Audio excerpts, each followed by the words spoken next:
요한복음 14장 16절과 17절의 말씀입니다. 요한복음 14장 16절과 17절입니다.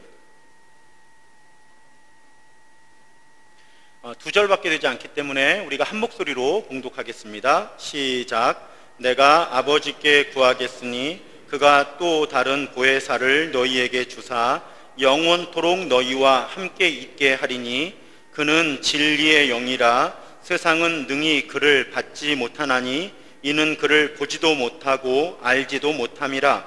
그러나 너희는 그를 아나니 그는 너희와 함께 거하심이요 또 너희 속에 계시겠음이라. 아멘. 자, 사도신경에서 성령에 관한 고백은 그냥 성령을 믿사오며 하는 짤막한 고백으로 끝납니다. 어떤 성령인지, 어떻게 믿어야 되는지 세부적인 고백을 사도신경은 담고 있지 않습니다.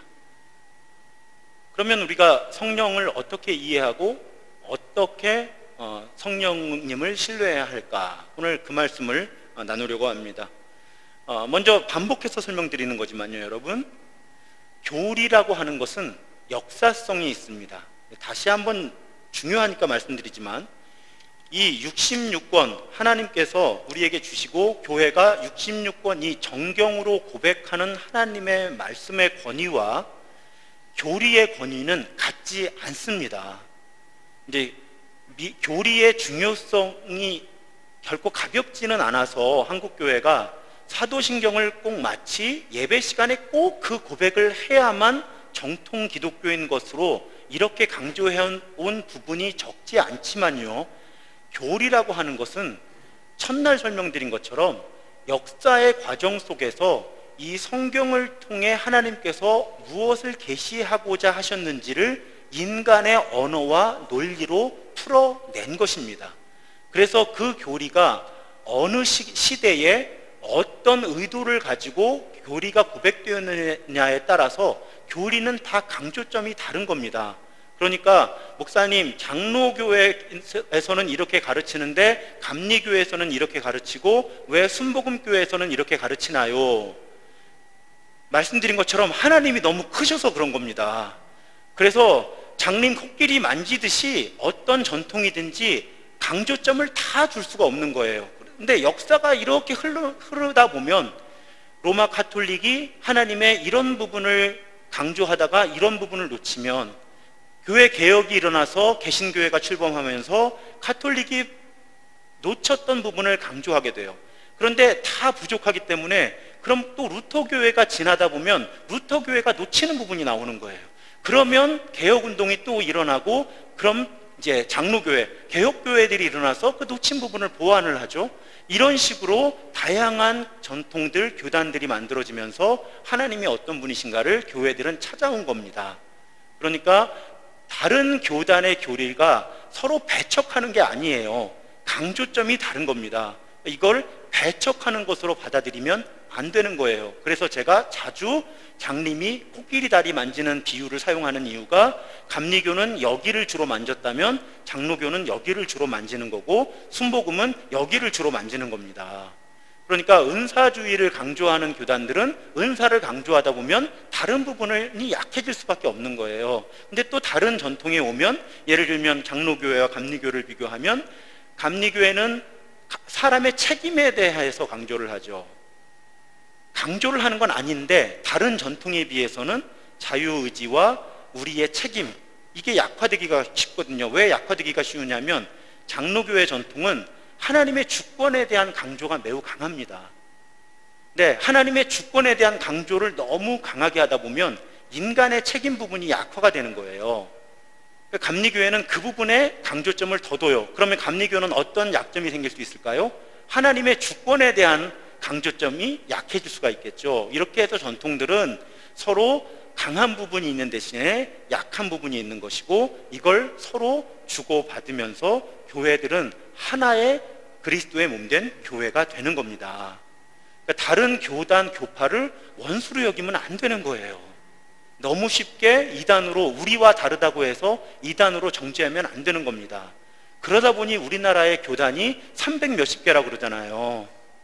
그 300 몇십 개가 갈라지는 중요한 이유 중에 하나가 너 나랑 달라? 그럼 우리는 함께 할 수 없어. 근데 그러다 보면 여기 오신 분들 숫자대로 교단이 나와야 돼요. 왜? 우리는 다 믿는 부분들이 다르거든요.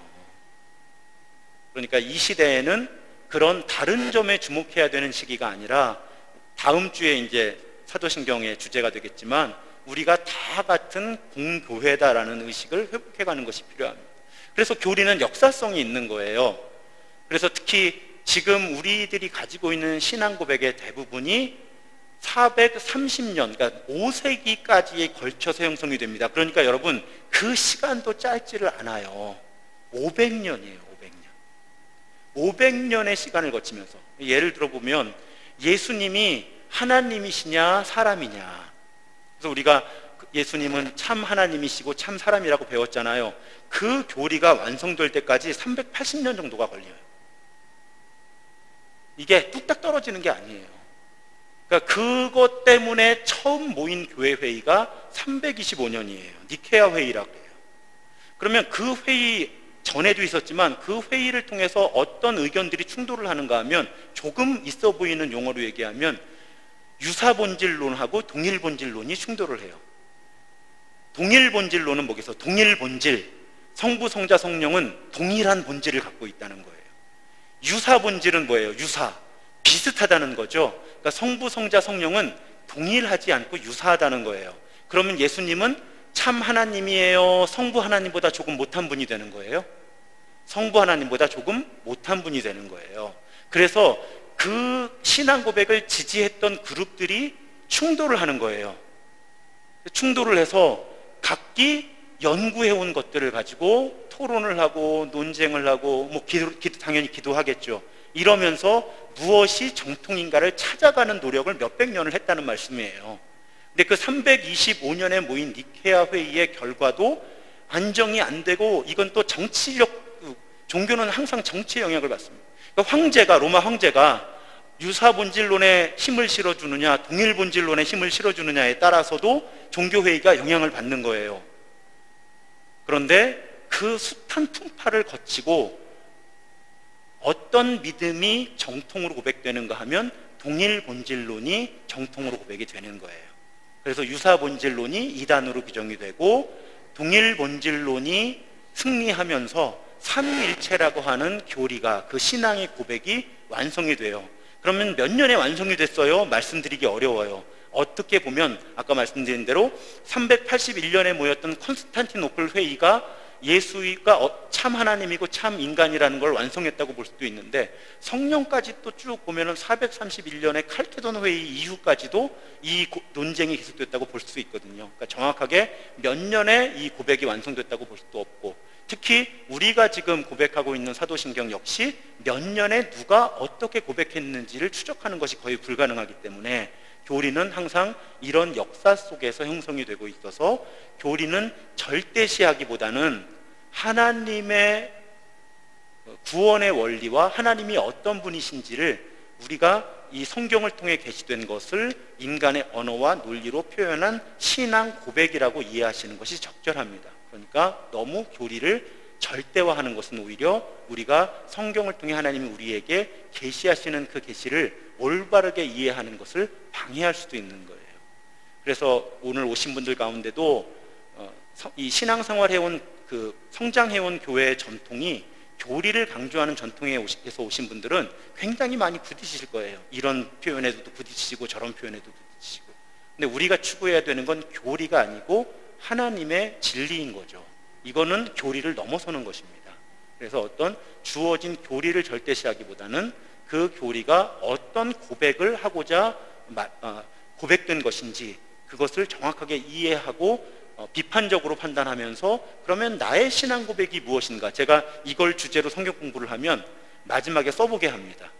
성부 하나님에 대해서 공부를 하면 그날 마지막에 이렇게 써보게 해요. 나의 신앙 고백, 나에게 성부 하나님이 어떤 분이신가 이렇게 써보게 하고, 예수님에 대해서 공부하면 나에게 예수님은 어떤 분이신가 이렇게 써보게 하고, 성령님에 대해서 공부하면 나에게 성령님은 어떤 분이신가 이렇게 써보게 해요. 아마 몇 년 안에 여러분 또 하실 거예요. 성경 공부들 하나하나 만들어 가면 이제 나의 신앙 고백을 찾아가는 것이 중요하다고 하는 것입니다. 그런 전제를 가지고 사도신경 강해가 이제 절반에 이르렀는데 진행되고 있다는 걸 이해해 주시면 감사하겠습니다. 그럴 때 아까 말씀드렸던 325년의 니케아 회의와 381년에 콘스탄티노플 회의를 통해서 니케아 콘스탄티노플 신경이라는 것이 만들어져요. 말씀드린 것처럼 교회의 신앙 고백은 초대교회의 신앙 고백도 사도신경 하나만 있었던 것이 아니에요. 적어도 4종류의 권위 있는 신경이 교회 역사 가운데 존재했고 고백이 되었는데, 니케아 콘스탄티노플 신경에서 이 부분을 어떻게 고백하고 있는지, 성령에 대해서 어떻게 고백하고 있는지를 이렇게 고백하고 있습니다. 함께 읽어보실까요? 시작.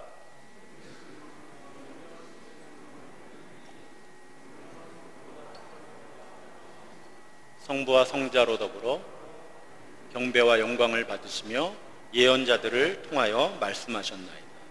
자, 화면을 그냥 그대로 두시고요.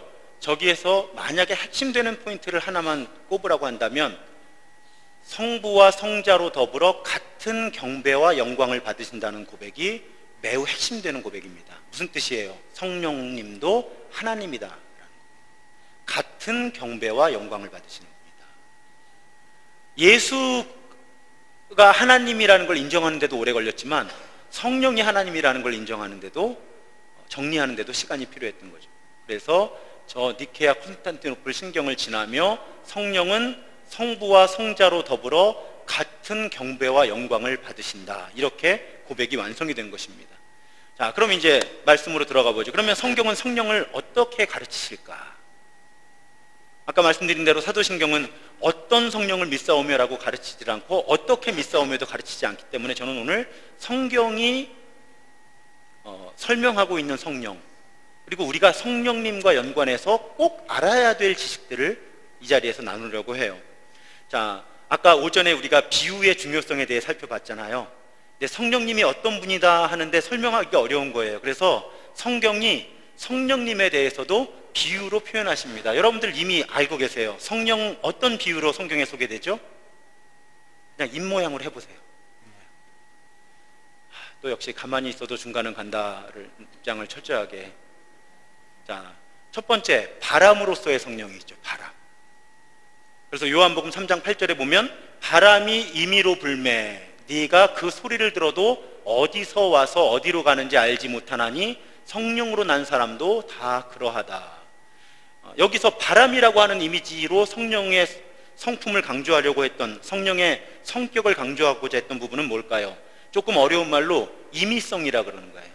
마음대로 하시는 분이라는 거예요, 하나님이. 그러니까 바람이 어디서 불며, 우리야 요즘에 뭐 풍량계도 있고 뭐 어디로 와서 어디로 가는지 측정을 할 수 있을지 모르지만, 그래도 우리가 바람이 언제 불지, 여러분 더운 여름에 이렇게 침대에 누워 있으면 언제 바람 불지 모르잖아요. 이렇게 잠이 안 오는데 이렇게 바람이 살짝 들어오면 너무, 어젯밤에 제가 그랬어요. 바람이 이렇게 싹 들어오는데 아내한테 그랬어요. 너무 좋지 않아? 이러면서. 근데 언제 그 바람이 불지 우리는 알 수 없죠. 그러니까 성령님도 우리가 예측하거나 조정할 수 없다는 거예요. 하나님이 나는 스스로 있는 자다, 나는 나다 하신 것처럼 성령 하나님도 그 하나님께 주권이 있지 우리가 성령을 움직이는 것이 아니다. 그래서 성령 하나님의 주권, 성령 하나님의 임의성, 임의대로 움직이시는 분이다라는 걸 강조할 때, 또 바람은 힘이 있잖아요. 풍력 발전을 할 수 있죠. 그런 부분, 속성을 강조할 때 보세요. 말이 얼마나 길어요. 근데 비유로 하면 성령은 바람과 같습니다 하면 표현 끝나잖아요. 이게 비유의 힘인 거예요. 두 번째 성령의 이미지는 호흡, 숨이에요. 숨. 그래서 요한복음 20장 22절에 보면, 이 말씀을 하시고 그들을 향하사 숨을 내쉬며 이르시되 성령을 받으라. 영화에 보면은 예수님이 하시면서 성령을 받아라. 여러분들 그런 집회 가보셨는지 모르겠는데, 무슨 은사 집회, 성령 집회 가면요, 실제로 강사님들 중에 이렇게 마이크에다가 성령을 받아라 후 하면 사람들 막 쓰러지고 그런 집회도 있더라고요. 가봤어요. 제가 뒤에서 보는데 너무 재밌어요. 죄송해요, 재밌다 그래서. 그것도 성령님이 하시는 일일지 모르는데, 근데 이제 그분이 이용하는 이미지는 뭐예요? 숨인 거예요. 숨, 호흡. 자, 성령이 숨이다, 호흡이다 하는 비유는 어떤 이미지를 갖고 있을까요? 생명, 생명을 주시는 분.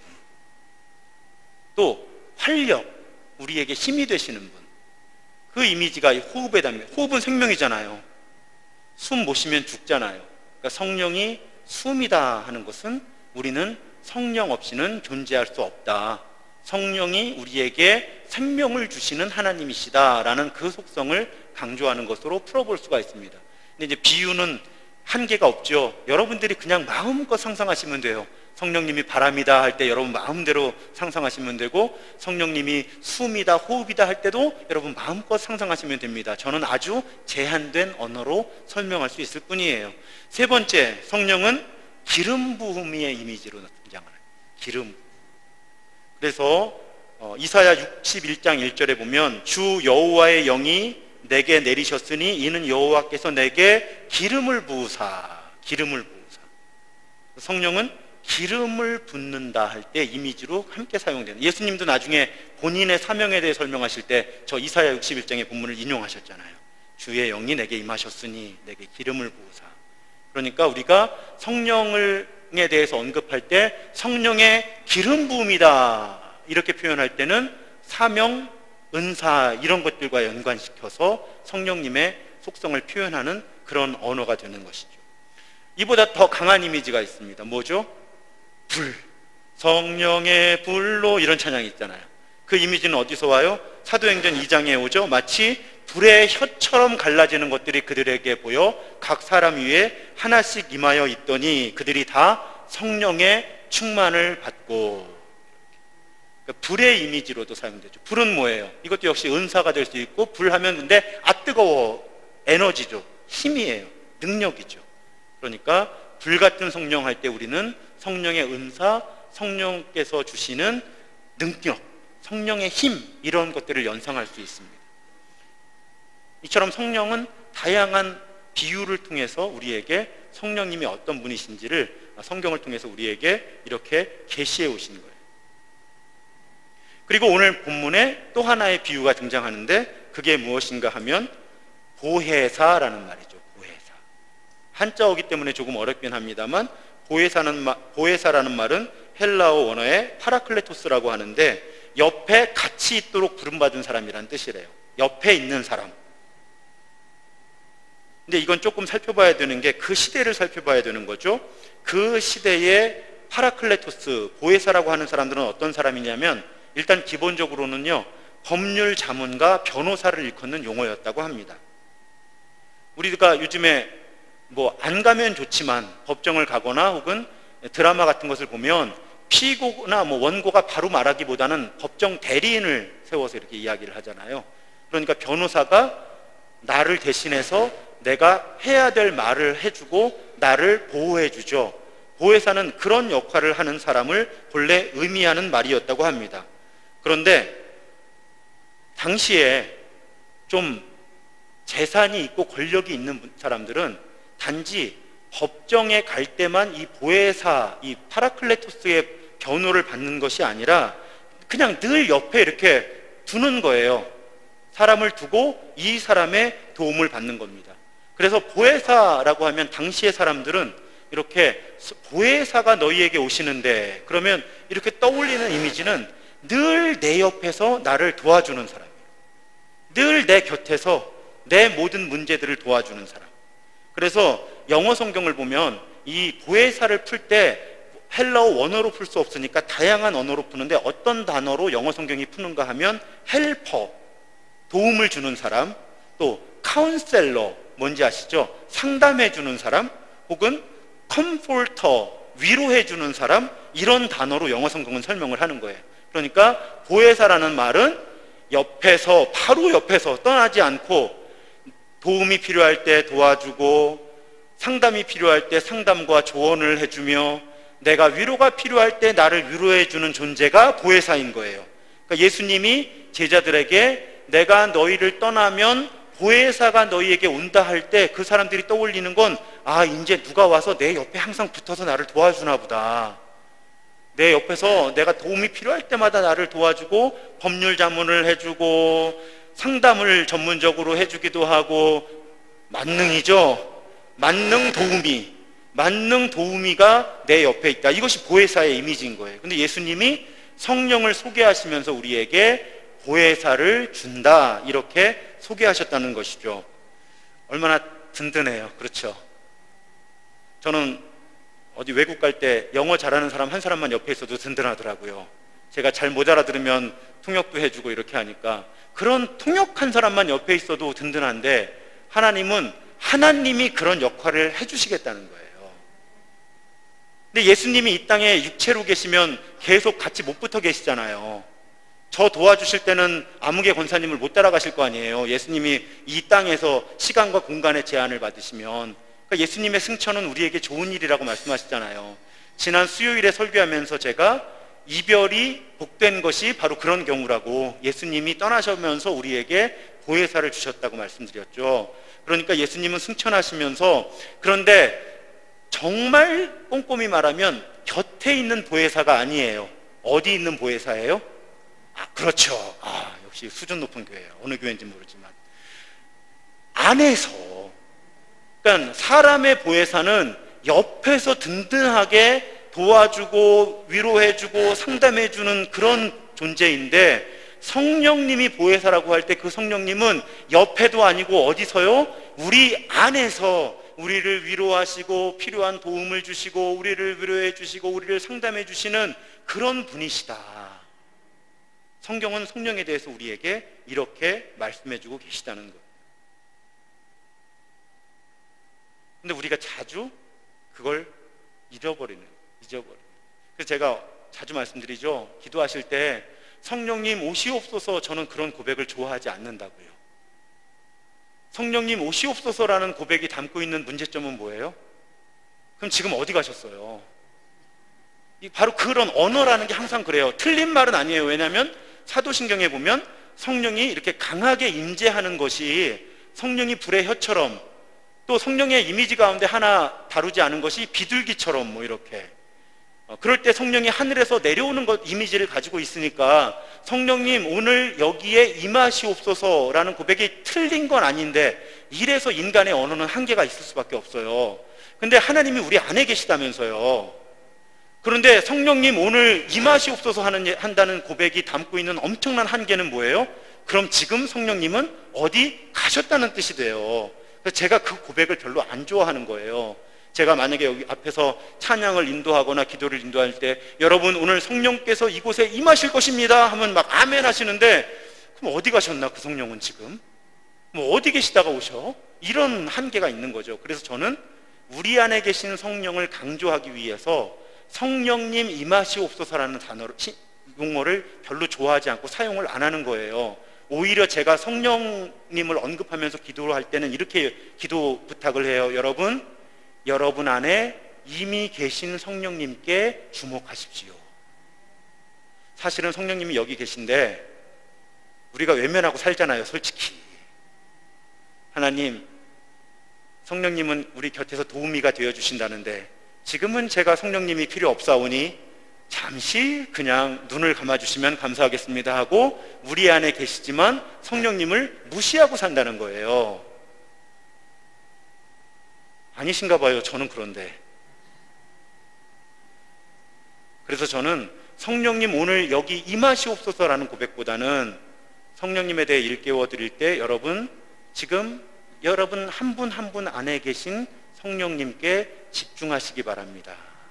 이렇게 말씀을 드리는 거예요. 그게 더 성경적이라고 저는, 성경 전체를 아우르는 고백이라고 저는 보는 거예요. 그러면 내가 성령님을 외면하고 가끔은 무시하고 살았지만 내 안에 계신 성령님께 다시 집중할 때 금세 발견하는 거죠. 제일 불쌍한 분들이 성령님 오시옵소서 기도하다가 30분 기도하고 오늘은 안 오시나 보다 그러고 집에 가시는 분들이 제일 불쌍한 분들이에요.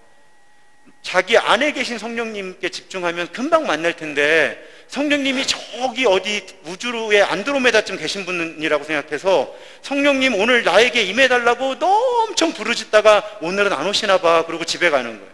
성령님은 버젓이 그 안에 계신데 안에 계신 성령님께 집중하지 못하는 거죠. 전 그런 분들 많이 봐요. 그런 분들 많이 봐요. 오늘은 안 오시나 봐. 주섬주섬. 다음 주에는 오시겠지 뭐 이러면서. 자, 여러분 성령님은 출장 안 가세요. 휴가도 안 가세요. 그냥 우리 안에 계셔요. 그럼 우리가 성령님을 만나는 방법은 나만 성령님께 집중하면 되는 거예요. 그래서 좋은 영적인 습관 중에 하나가 제가 와서 처음에 알려드리는 거예요. 숨을 깊이 쉬는 거예요. 아까 성령의 이미지 가운데 하나가 뭐예요? 숨, 호흡이잖아요. 그러니까 숨을 좀 깊이 들이마시면서 내 안에 이미 성령님이 계신 걸 새롭게 고백하는 거죠. 이건 하나님의 임재 연습에 있어서 아주 기본입니다. 내가 일상의 답답함을 만났을 때나 뭔가 좀 리듬의 변화가 필요할 때 그냥 하던 일을 잠시 멈추고, 이건 오래 걸리지도 않잖아요. 10초면 돼요. 그냥 숨 한번, 몸에 힘 빼고 숨 한번 깊이 들이마시면서 성령님 그 안에 계시는 거 알아요 하고 고백하는 거예요. 그 안에 계신데 제가 외면하며 살아요. 죄송해요. 근데 저 성령님 사랑하는 거 아시죠? 그 고백이면 충분해요. 그럼 성령님은 우리 안에서 반가워하실 거예요. 저는 성경에서 이것을 확신해 주죠. 오늘 말씀에서도 그는 너희와 함께 거하심이여 또 너희 속에 계신다. 오늘 말씀도 알려주시고요. 유명한 고린도전서에 보면은 너희 몸은 너희 가운데 계신 성령의 전인 줄 알지 못하느냐. 성경은 분명하게 말씀하십니다. 성령은 우리 안에 계신다. 이 고백 이전에 좀 우습게 느끼실지 모르지만 사실은 더 근본적인 고백 하나가 늘 새로워져야 됩니다. 그 고백이 뭐냐면, 여러분 성령도 하나님이세요? 아니 목사님 왜 저렇게 말씀하시나? 의외로 많은 분들이요 성령이 하나님이라고 생각을 안 하고요, 인격적인 존재라고 생각을 안 하고 성령이 무슨 에너지라고 생각하시는 분들이 꽤 많아요. 그래서 어떤 분들이 많은가 하면 이렇게 관찰을 해보면 성령 충만을 무슨 휴대폰 배터리 충전처럼 생각하시는 분들이 교인 중에 꽤 많습니다. 그러니까 내가 세상에 나가 살아요. 그러면 어떻게 돼요? 휴대폰이 방전되는 것 같은 거예요. 그리고 이제 예배 집회에 나오는 거예요. 그리고 기도할 때 성령 충만을 구하면 이게 충전돼 가는 거예요. 70%, 80%, 90% 가득 차요. 그러면 이제 예배 마치고 나갈 때는 다음 주일에 올 때까지 다 쓰면 안 되는데, 0으로 떨어지면 안 되는데, 이러면서 가는 것 같은 거죠. 그래서 실제로 성령 충만이라고 하는 현상을 몸이 뜨거워지거나 몸에 진동이 오는 것으로 착각하는 분들이 매우 많습니다. 이것은 성령 충만의 하나의 사인이 될 수는 있어요. 그렇지만 성령 충만이라고 하는 것이 몸에 무슨 전기가 오고 진동이 오고 이런 현상으로만 경험되는 것이 절대 아니에요. 그렇게 생각하는 이유는 성령이 불이다 하는 이미지에 너무 강하게 사로잡혀 있다 보니까 성령이 하나님이시라는 고백을 놓치는 거예요. 그런 분도 있다니까요. 목사님 저는 성령 충만 못해요. 왜요? 저는 체력이 약해서 뜨겁게 기도를 못해요. 찬양을 못해서 저는 성령 충만 못 받아요. 그러니까 이분도 오해를 하고 계신 거예요. 성령 충만이라고 하는 것이 어떤 신체적으로 뭔가 이렇게 막 얼굴이 뜨겁게 달아오르고 뭐 몸에 진동이 오고 막 방언이 터지고 막 이렇게 되는 것이 성령 충만이라고 생각하시는데 그렇지 않다는 거예요. 그럼 성령 충만이 뭘까요?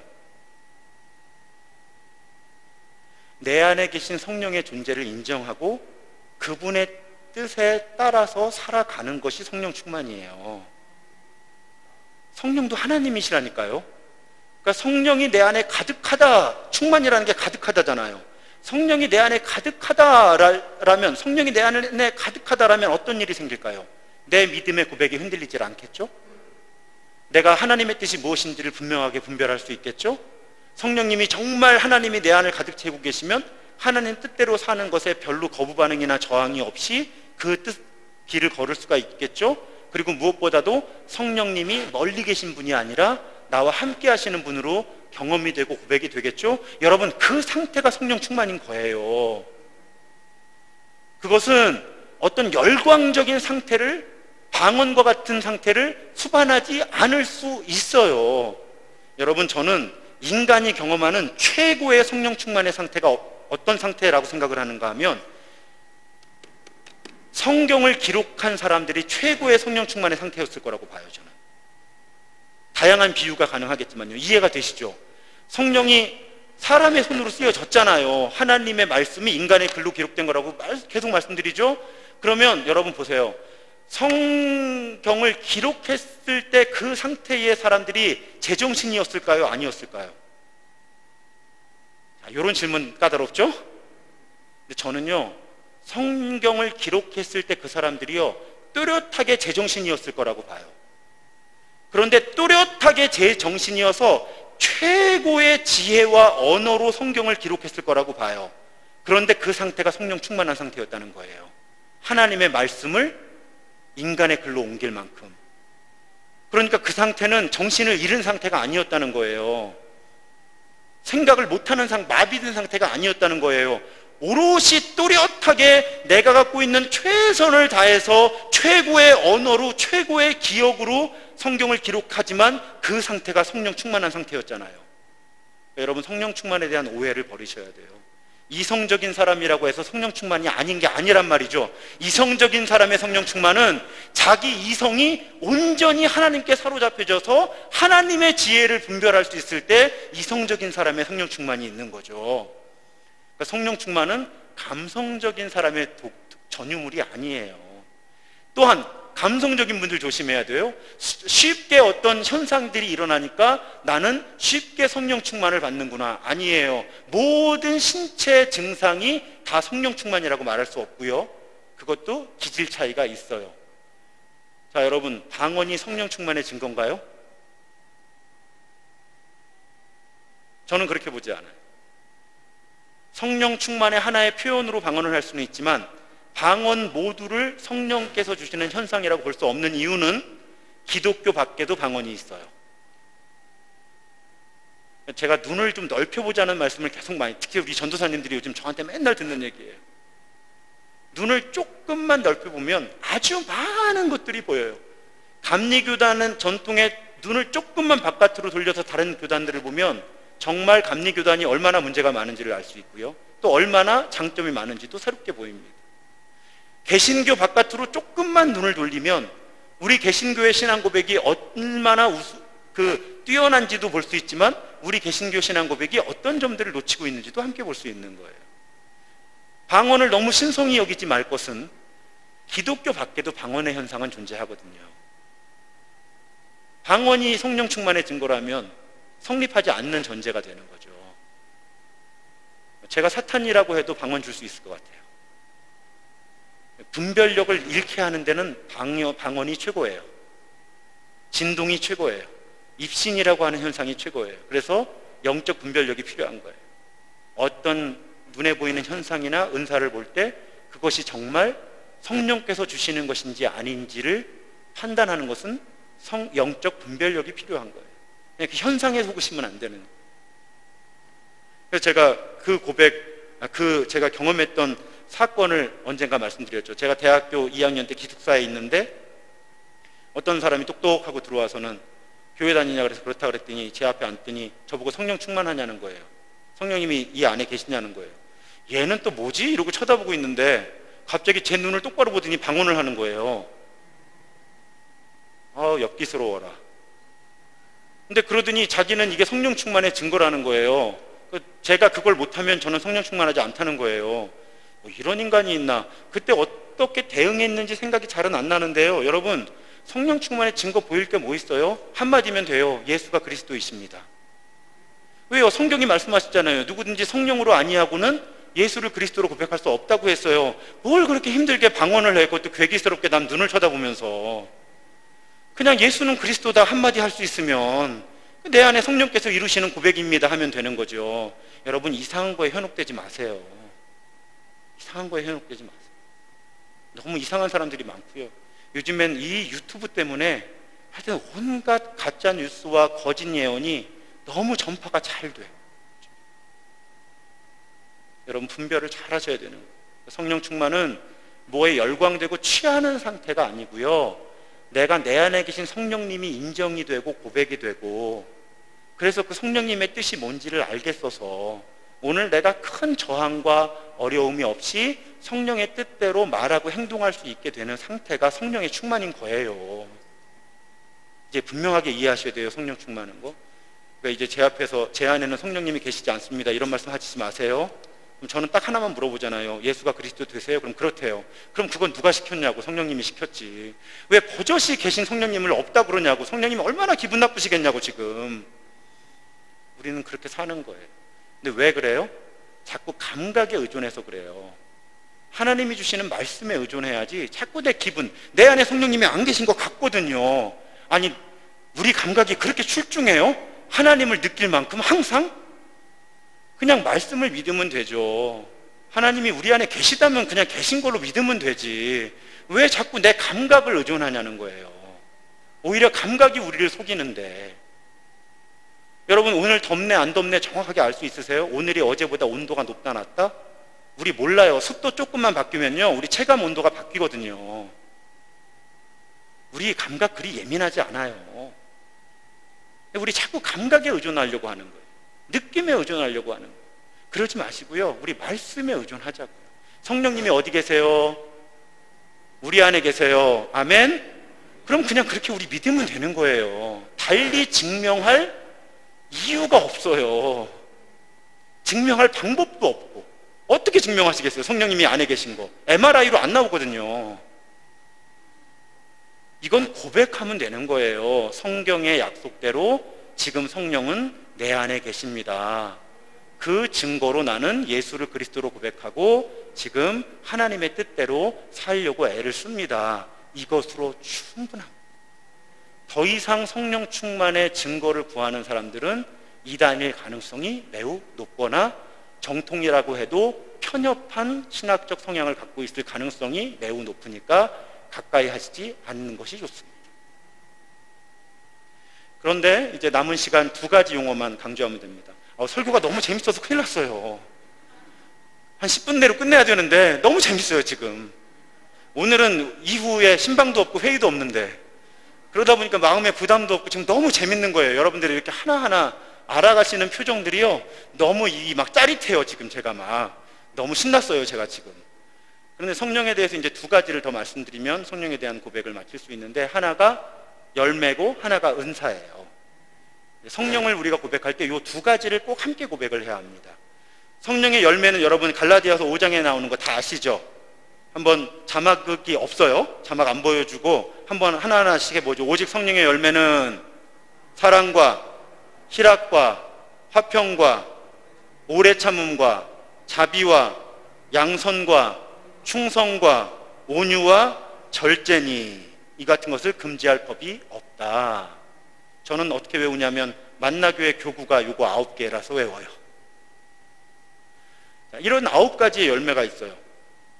자, 성령이 내 안에 계신 것을 어떻게 증명할 수 있을까? 아까 예수는 그리스도 되십니다라는 고백으로 증명할 수 있고요. 하지만 조금 더 눈에 보이는 증명은 지금 언급한 9가지 열매가 내 안팎에 보이면 성령이 내 안에 계신 거예요. 안 보이면요? 안 보이면 어떻게 해요? 그럼 성령이 안 계신 거다? 아니죠. 계신데 내가 성령의 열매를 맺는 삶을 못 살고 있는 거죠. 그 성령님과 더불어 동행하지 못하고 그 성령님과 친밀하게 사귀지 못하고 있는 거예요. 그래서 여러분 이 부분은 조금 긴장하셔야 돼요.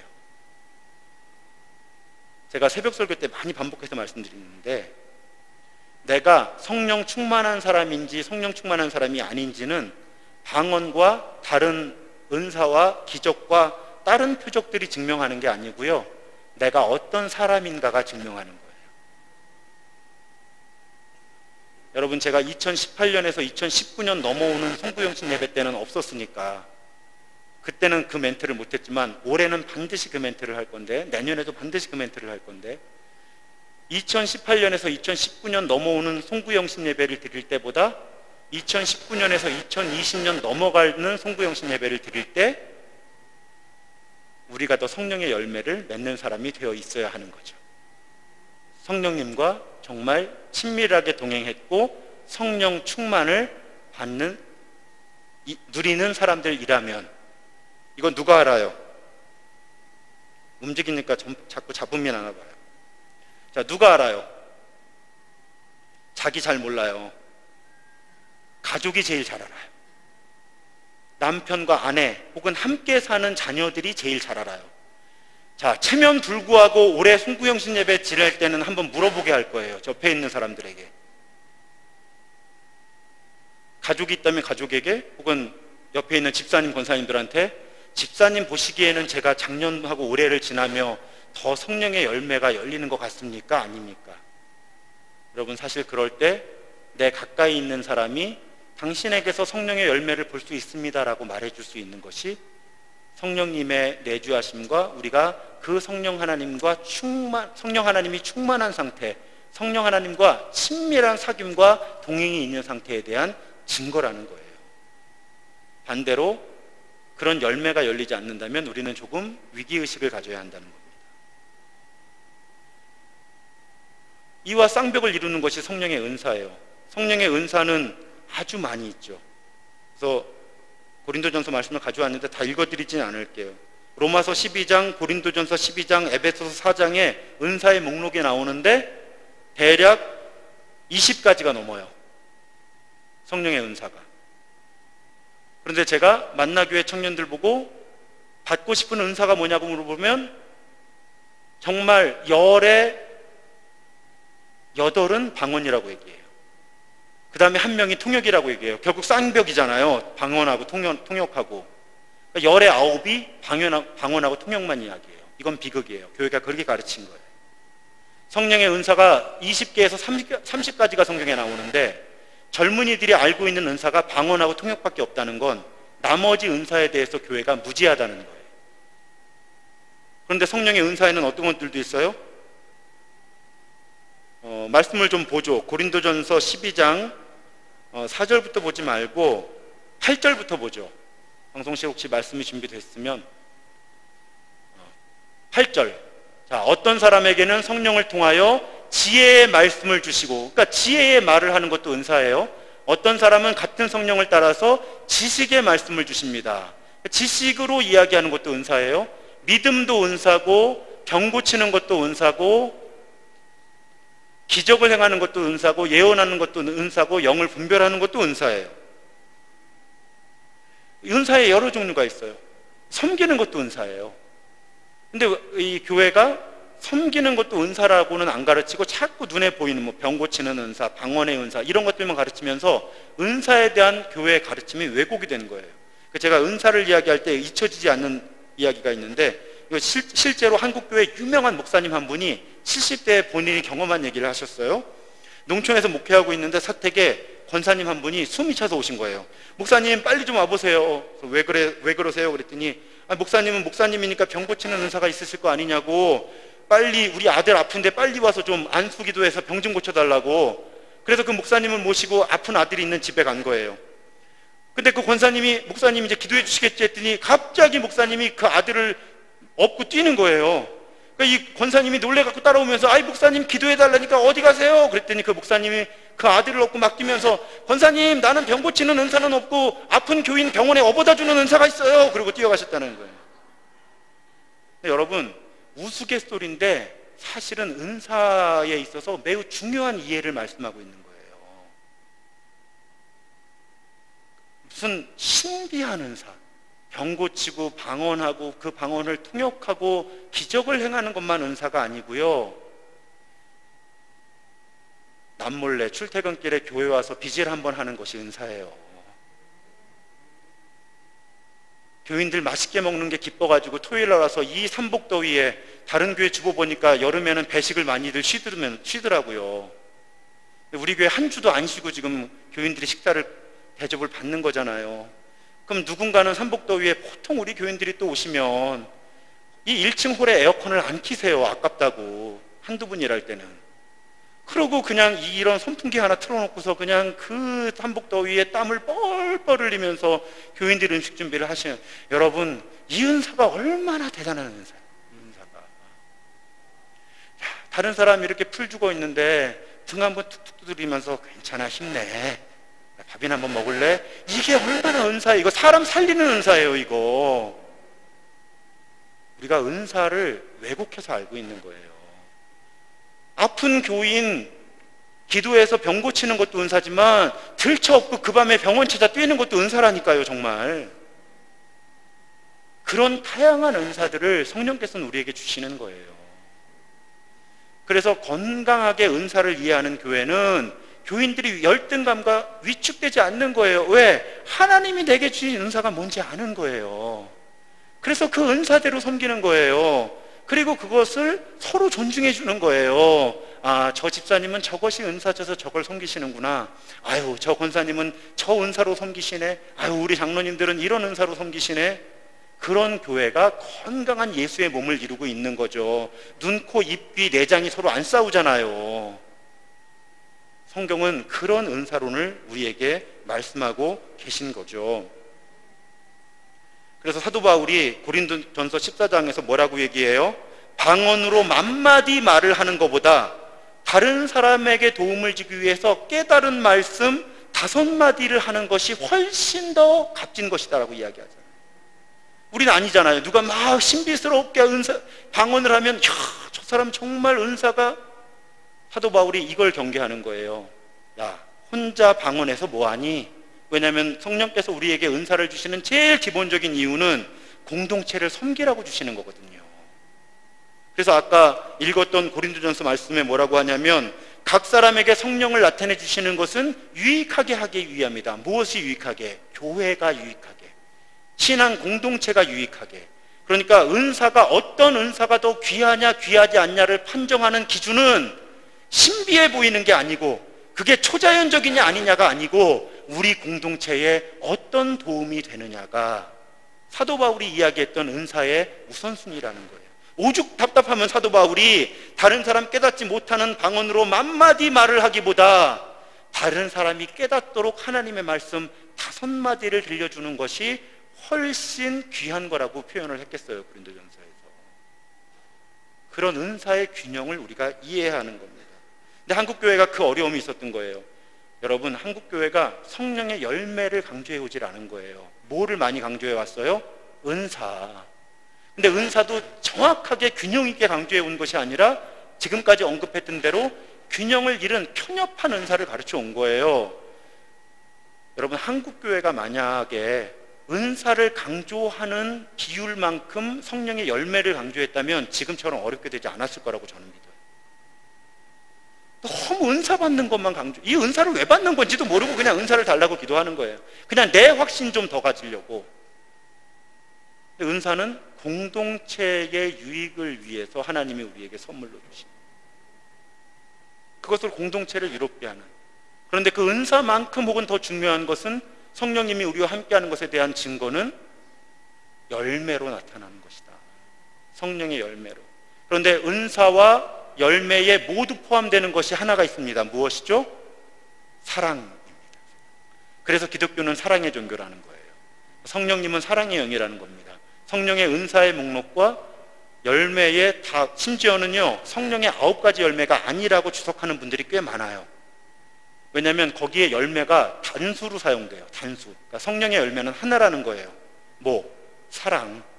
그리고 나머지는 다 사랑의 속성이다라고 주석하는 주석이 요즘엔 훨씬 더 우세합니다. 그러니까 성령의 9가지 열매가 아니라 한 가지 열매라는 거예요. 사랑. 그래서 우리가 정말 성령 충만한 공동체인지, 우리 한 사람 한 사람이 성령 충만한 사람인지를 드러내는 한 가지 판단 기준이 뭐라고요? 사랑. 사랑. 내가 작년보다 지금 하나님을 더 사랑하고 다른 사람들을 더 사랑하게 되었는가가 내가 성령님의 사람인가를 판정하는 가장 분명하고 단순한 기준이 된다는 것입니다. 사랑하는 여러분, 이제 말씀을 마쳐야 되는데요, 경청해 주셔서 감사합니다. 이 더운 여름에 점심 드시고 이 나른한 오후에 한 3분밖에 안 주무시더라고요. 오늘 너무 감사해요. 이렇게 많이 계신데. 자, 마지막으로 제가 강조하고 싶은 것은 마태복음 7장 11절 말씀을 함께 보겠습니다. 마태복음 7장 11절 말씀 함께 읽어볼까요? 시작.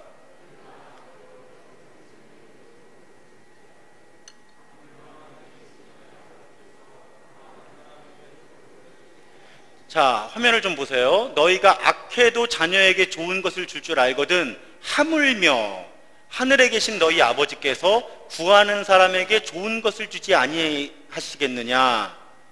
이것과 똑같은, 한 단어만 빼고 똑같은 말씀이 누가복음 11장 13절에 등장합니다. 함께 보겠습니다. 함께 읽겠습니다. 시작. 너희가 악할지라도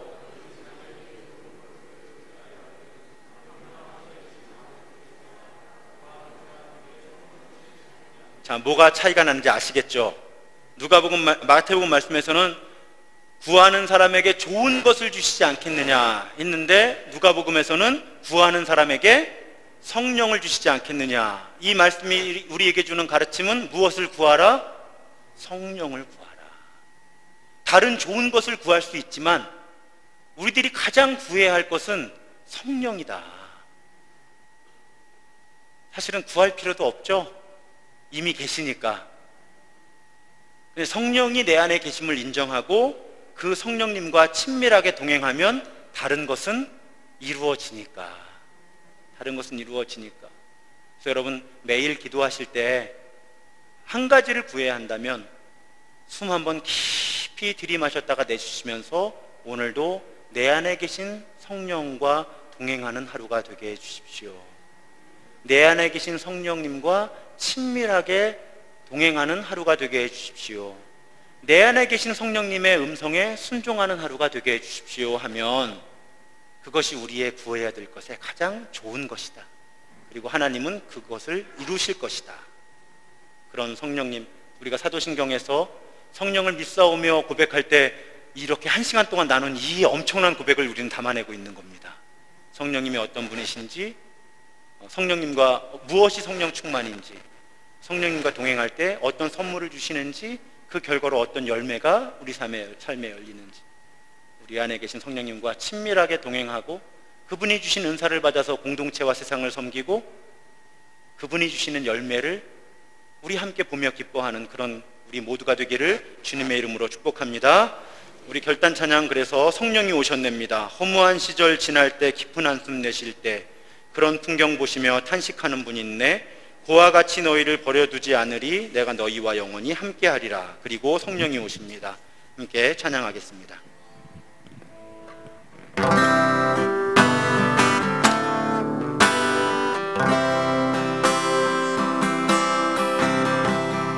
허무한 시절 지날 때 깊은 한숨 내쉴 때 그런 풍경 보시며 탄식하는 분인데, 고와 같이 너희를 버려두지 않으니 내가 너희와 영원히 함께하리라. 억눌린 자 갇힌 자 자유함이 없는 자 피난처가 되시는 성령님 계시네. 주의 영이 계신 곳에 참 자유가 있다네. 진리의 영이신 성령이 오셨네.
기도하겠습니다. 성령 충만한 삶을 살게 해 주옵소서. 가장 좋은 것 성령을 구하게 하여 주옵소서. 성령을 구할 때 그 성령과 친밀하게 동행하게 하시고 은사를 주시고 열매 맺게 하여 주옵소서. 그 고백을 담아 주여 한번 부르짖고 기도하겠습니다. 주여, 성령 충만함을 우리에게 허락하여 주옵소서. 성령 충만함을 허락하여 주옵소서. 성령 충만함을 허락하여 주옵소서. 우리로 하여금 내 안에 계신 성령님께 주목하고 그 성령님의 음성에 귀 기울이며 그 성령 성령님의 뜻에 순종하며 하나님 그 성령께서 주시는 은사를 받으며 그 성령께서 주시는 열매를 경험하는 그런 삶이 되게 하여 주옵소서. 그래서 우리가 영적인 목마름이 없게 하여 주시고 늘 우리 안에 계신 성령 하나님과 동행하며 그 하나님이 주시는 위로와 만족감을 하나님 늘 고백하며 나아가는 우리 모두가 되게 하여 주옵소서. 주의 은혜를 더하여 주시옵소서. 주의 은혜를 더하여 주옵소서. 주의 은혜를 더하여 주옵소서. 주님 감사합니다. 성령 충만한 삶을 모두 살게 하여 주옵소서. 내 안에 계신 성령님께 늘 집중하게 하여 주시고 그 성령의 음성에 귀 기울이며 성령의 뜻에 순종하는 삶을 살게 하여 주옵소서. 그럴 때 하나님 성령께서 그 선물로 은사를 주실 때 우리 공동체를 위해 그 은사로 섬기게 하여 주시고 그럴 때 하나님 우리 가족과 우리 믿음의 가족들이 나에게서 아주 무성하게 열리는 성령의 열매를 보며 함께 기뻐하게 하여 주옵소서. 하나님 우리 교회가 성령 충만한 교회 되게 하여 주옵소서. 하나님 악이 틈탈 틈이 없는 악의 유혹에 굴하지 않는 하나님 성령의 열매를 이 진관동 지역 사람들이 볼 수 있는 그런 교회가 되게 하여 주옵소서. 지금은 이 땅에 오셔서 하나님의 나라를 새롭게 선포하신 우리 구주 예수 그리스도의 은혜와 우리를 끝까지 사랑하시는 성부 하나님의 사랑하심과 우리 안에서 끊임없이 은사를 주시고 열매를 맺게 하시는 성령 하나님의 교통하심이 오늘 예배를 드리고 일상으로 흩어지며 세상으로 나아가 복음의 증인으로 살아가기를 새롭게 결심하는 모든 예배자들 위해 이제로부터 영원토록 함께 하시기를 간절히 축원하옵나이다. 아멘.